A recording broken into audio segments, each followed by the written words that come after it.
और गीता जी कह रही है अध्याय 3 श्लोक 13 कि पूर्ण परमात्मा को भोग लगाए बिना जो अन्न पकाते हैं, अन्न खाते हैं, वो तो समझो पाप खा रहे हैं। तो पूर्ण परमात्मा की जानकारी ना तो दुनिया वालों को है, ना सतलोक आश्रमों से जुड़े हुए भाई बहनों को है। वे तो केवल एक दाढ़ी मूंछ वाली कबीर जी की समझे जाने वाली इस मुर्दा बेजुबान फोटो को परमात्मा मान रहे हैं, भगवान मान रहे हैं, कबीर देव मान रहे हैं। अब उस पूर्ण परमात्मा की जानकारी जिसको भोग लगाकर ही अन्न खाना चाहिए, केवल साध संगति से जुड़े हुए भाई बहनों को है। इसलिए हम अपने पूज्य गुरुदेव भगवान को अपना इष्ट मानकर, कबीर देव भगवान मानकर, अपना परमात्मा मानकर और 3 समय भोग लगाते हैं परमेश्वर को, 3 समय भोग। अब उस भोग लगाए हुए अन्न को खाने से ही तो हमारे पाप कर्म कटेंगे, हमें सद्बुद्धि आएगी, आत्मा का मैल हटेगा, हृदय निर्मल होगा। और इसी का तो ये परिणाम है। हमारे पाप कर्म हल्के हुए तभी तो आज हमें ये विशेष संदेश समझ में आ रहे हैं, गुरुदेव के संकेत समझ में आ रहे हैं। तभी तो हम भीड़ का हिस्सा ना बनकर अपनी मर्यादा तोड़ने से बचे हुए हैं। तो इतना महत्व है गुरुदेव को भोग लगाकर अन्न खाने का, क्योंकि वो प्रसाद बन जाता है, प्रसाद। फिर वो सामान्य दाल सब्जी नहीं रहती है, परमात्मा अपना आशीर्वाद बख्श देते हैं। देखो, भगवान इस गंदे लोक का अन्न खाते नहीं है। हमें बार बार गुरुदेव कहते हैं ना कि जब तुम सतलोक में जाओगे तुम्हें नूरी शरीर प्राप्त होगा, और उस शरीर में हम जो मर्जी खा लेंगे वो शरीर में ही समा जाएगा। और जब परमात्मा यहां आते हैं, धरती पर आते हैं, तो वो विदेह शरीर में होते हैं, दिखाई आप और हमारी तरह देते हैं, इंसानों की तरह, लेकिन असल में उनका शरीर विदेह होता है। हाड़ चाम मांस लहू से दूर होता है। हाड़ चाम लहू ना मेरे कोई जाने सतनाम उपासी, और तारण तरण अभय पददाता मैं हूं कबीर अविनाशी। परमात्मा कहते हैं मेरा शरीर जब मैं सतगुरु रूप में धरती पर आता हूं तो आप इंसानों की तरह हाड़ चाम और मांस का नहीं होता। इसको केवल वही जानेगा, वही हंस पहचानेगा जो सच्चे नाम का उपासक होगा, जिसको ये तत्व ज्ञान समझ में आ गया होगा। वो फिर अपने गुरुदेव को हाड़ मांस के शरीर में नहीं देखेगा। हम रोजाना नित्य नियम करते हैं, वाणी नंबर 23 और 24। गरीब ऐसा सतगुरु हम मिल्या, तेज पुंज के अंग, निर्मल नूर जहूर है, रंग रूप नहीं रेख। गरीब ऐसा सतगुरु हम मिल्या, तेज पुंज की लोय, तन मन अर्पूं शीस कूं होनी होय सू होय। हम रोजाना अपने गुरुदेव की महिमा कर रहे हैं कि मेरे गुरुदेव का शरीर तेज पुंज का है, उनकी लोय यानी शरीर बॉडी तेज पुंज की है, उनके अंग तेज पुंज के हैं, सामान्य व्यक्ति की तरह नहीं है। तो बताओ भाई और बहनों, तेज पुंज युक्त नूरी शरीर वाले परमात्मा भला कैसे इस गंदे लोक का ये गंदा ये भोजन खाएंगे, अन्न खाएंगे? कहां पैदा होता है ये अन्न? खेतों में पैदा होता है। उस खेत में, जिस खेत में भैंसों का लैट्रिन डाला जाता है, पशुओं का गोबर डाला जाता है, और जिन गांवों में ये अनाज पैदा होता है, गांव के लोग भी सुबह शाम उन्हीं खेतों में जाकर फ्रेश होके आते हैं। और वो लैट्रिन, वो गोबर फिर उस फसल में रम जाता है, उस फसल को वो पोषण देता है, फसल को वो पैदावार करने की ताकत देता है, शक्ति देता है, और वो अन्न फिर हम लोग खाते हैं।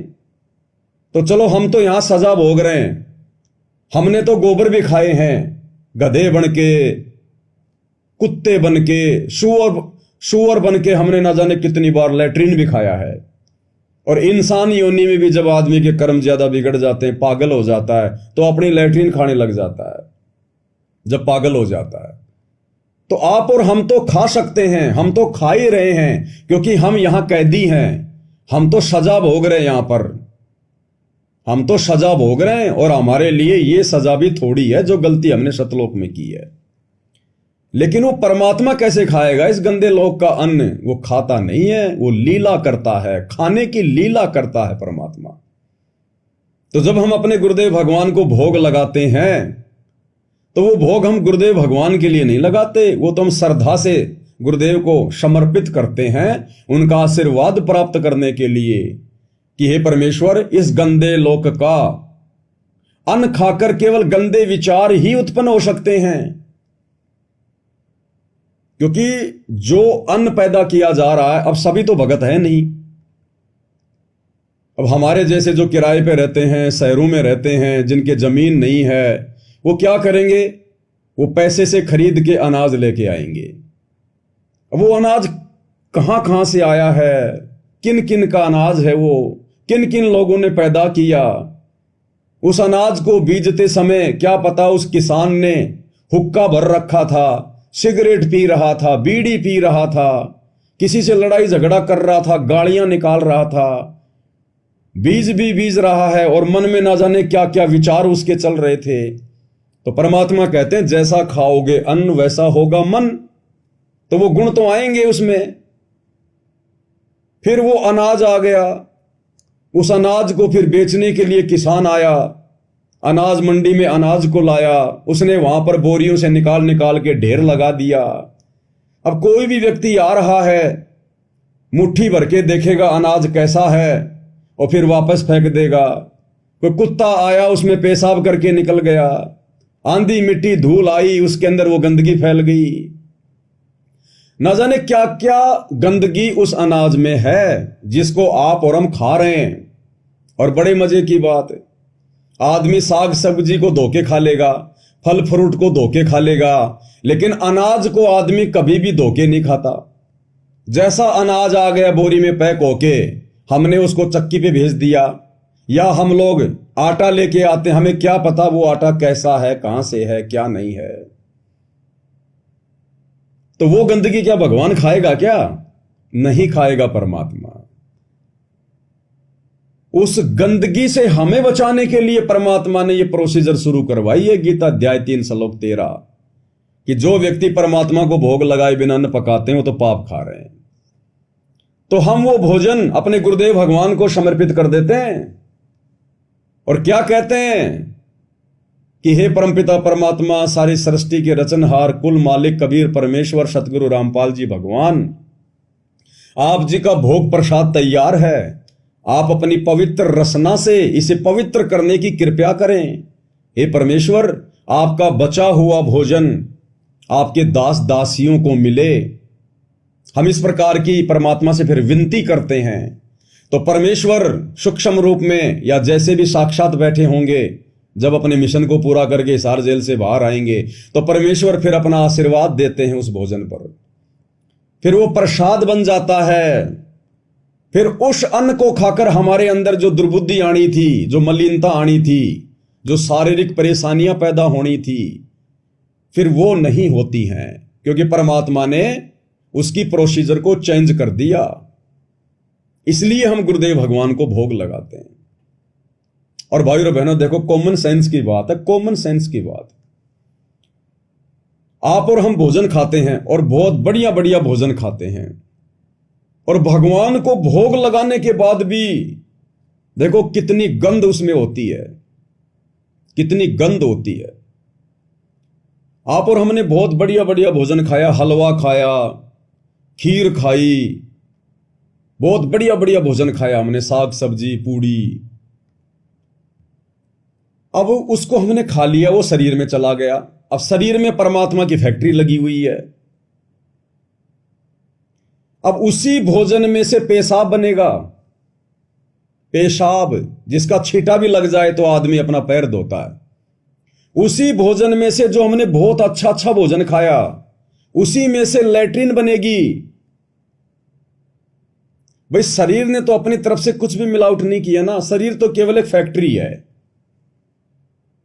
जो भोजन हमने इस मुंह से खाया है, उसी भोजन की लैट्रिन बन रही है। यानी वो लैट्रिन उसी अनाज में था, उसी में मिक्स था, उसी सब्जी में था, उसी लड्डू जलेबी बर्फी में था। वो गंध, वो लैट्रिन, वो पेशाब, वो गंदा पानी उसी चीज में था। हम कितना स्वच्छ पानी पीते हैं, बिस्लरी का पानी पी लेते हैं कि बहुत बढ़िया पानी है। यहां पर अगर आप गंगा जी का पानी पियोगे ना, गंगा जी का पानी जो दुनिया के सभी पानियों से सर्वश्रेष्ठ है, फिर भी पेशाब बनेगा ही बनेगा। तो वो पेशाब कहां से बना? हमारे शरीर ने थोड़ी बनाया। उसी पानी में से कुछ अंश वो गंदगी निकली है, जिसको शरीर में जो फैक्ट्री है परमात्मा की, उसने अलग अलग कर दिया। तो जो हम पानी पी रहे हैं वो पेशाब उसी में मिक्स है, जो हम खाना खा रहे हैं वो लैट्रिन उसी में मिक्स है। तो बताओ परमात्मा इस गंदे लोग का भोजन खाएगा क्या? ये तो हम खा रहे हैं क्योंकि हम कैदी हैं, हम सजा भोग रहे हैं यहां पर। अन्यथा सतलोक का भोजन तो वो नूरी भोजन, वो तो काशी के भंडारे में आया था, काशी के भंडारे में। 9 लख बोडी भरी विशंबर, दिया कबीर भंडारा केशव आया है। कौन देश से बालद आई? वो सतलोक का भोजन तो काशी के भंडारे में आया था। 18 लाख लोगों ने भंडारा किया था 3 दिन तक, और दिन में 3-3 बार 4-4 बार वो भोजन खा रहे थे। दोहर और मोहर के चक्कर में, दान दक्षिणा के चक्कर में 3 दिन तक हम लोगों ने वो भोजन खाया। आप और हम ही थे उस समय भटक रहे थे परमात्मा के लिए। और 3 दिन तक किसी को याद भी नहीं आया कि हमने पेशाब करना है। कोई फ्रेश होने के लिए भी नहीं गया 3 दिन तक। अन्यथा गुरुजी ने बताया 18 लाख लोग और 3 दिन तक भंडारा खा रहे हैं। और एक दिन में 2 बार नहीं, कम से कम 1 बार तो आदमी फ्रेश होता ही है। गुरुदेव कह रहे हैं अगर वो 18 लाख लोग अगर 3 दिन अगर वो फ्रेश होते काशी में, पूरी काशी को सड़ा देते। पैर रखने की जगह नहीं मिलती लोगों को, जगह जगह लैट्रिन लैट्रिन, बदबू ही बदबू होती। लेकिन किसी को लैट्रिन की हाजत नहीं आई, किसी को पेशाब करने की इच्छा नहीं हुई। और तीसरे दिन जब उन लोगों को चिंता होगी कि हम तो खाए जा रहे हैं और भूख भी हमारी बढ़ती जा रही है, चक्कर क्या, कहीं हम बीमार तो नहीं हो जाएंगे, इस चिंता में सतलोक से आए हुए सेवादारों के पास गए और कहा भैया 3 दिन हो गई ना, हम तो पेशाब करने गए ना हम फ्रेश होने गए, हमें तो चिंता हो रही है। तो सेवादारों ने कहा कि ये भोजन ही ऐसा है, इसको खाने के बाद में मल नहीं आता, पेशाब नहीं आता, इसमें ऐसी ऐसी जड़ी बूटियां मिली हुई हैं और हम तो रोजाना अपने देश में यही भोजन खाते हैं। लेकिन फिर भी उन आत्माओं को विश्वास नहीं हुआ। तो जबरदस्ती ले लेके लौटा कि भाई 3 दिन हो गया खाते हुए, ऐसा थोड़ी कि लेटरिन नहीं आएगी। ले लेके लौटार और निकल गए बाहर फ्रेश होने के लिए।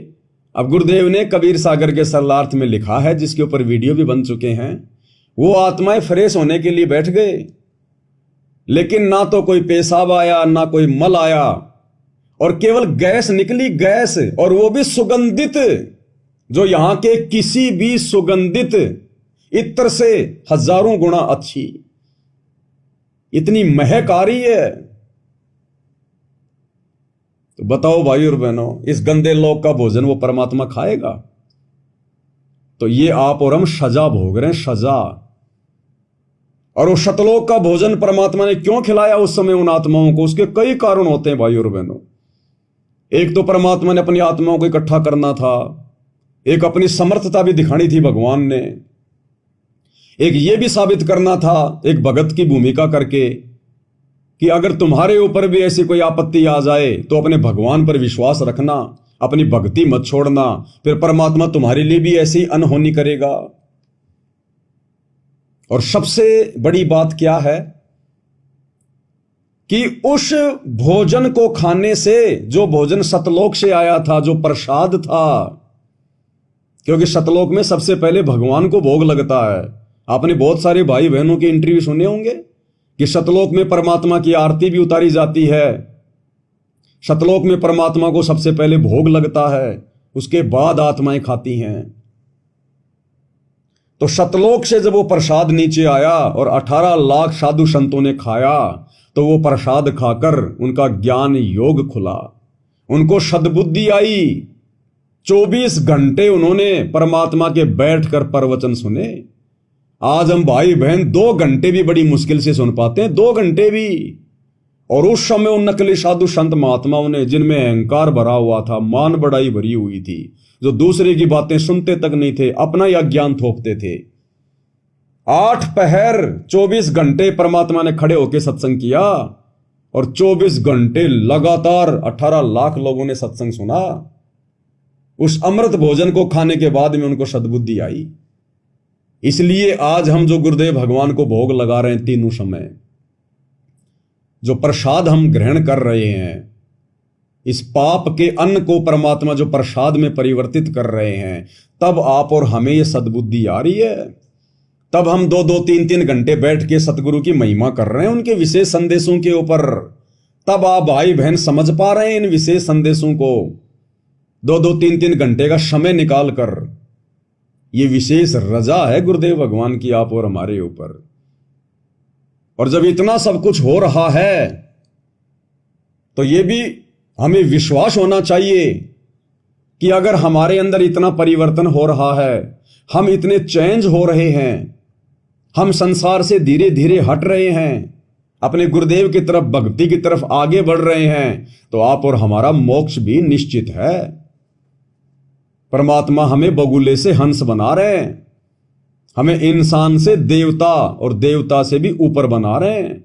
मानुष्य देवता की ये करत न लाई बार, हम पशुआ जनजीव थे सतगुरु जात भिरंग, और मानुष्य देवता की ये करत न लाई बार।